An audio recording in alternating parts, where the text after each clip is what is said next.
You may or may not remember last year's Miss Universe competition. Steve Harvey, who is most famous for hosting the television show Family Feud, was hosting the Miss Universe competition on live television, and it was down to the final two contestants, Miss Philippines and Miss Colombia. And they bring the two contestants out on stage. Steve Harvey is handed the envelope. He opens it up.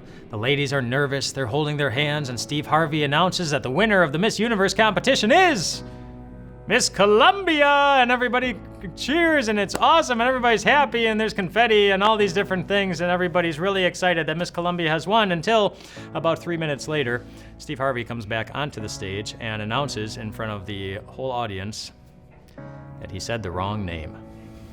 The actual winner of the Miss Universe competition was Miss Philippines. And if you were watching on live television, you witnessed probably the most awkward 5 minutes in television history as the crown is taken away from Miss Colombia and handed to Miss Philippines, as Miss Philippines realizes that she really won after being told that she lost, and Miss Colombia realizes that after her couple minutes of glory, it was all gone.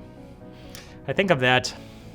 It kind of reminds me of what can happen at Christmas sometimes. Christmas can kind of be like what happened to Miss Colombia. You have your brief shine and glory of the big party and the big gifts and the friends and family, and everybody's there and it's great, and then you get to December 26th, and suddenly it's gone. And there's so much about Christmas that can make you feel that way. Just, even the best gifts, most expensive gifts, they get outdated. They get worn away. The family all goes home. The gifts, all the decorations and everything, they all get put away.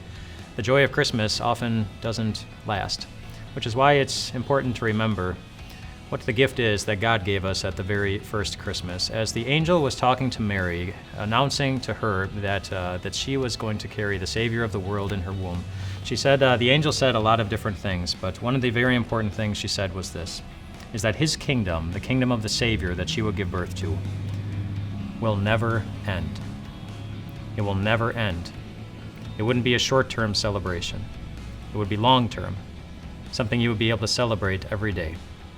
Because the Savior in her womb would grow up to be nailed on a cross and go through a lot of pain just to show you how determined he is to give you a crown that will never wear away and one that will never be taken away.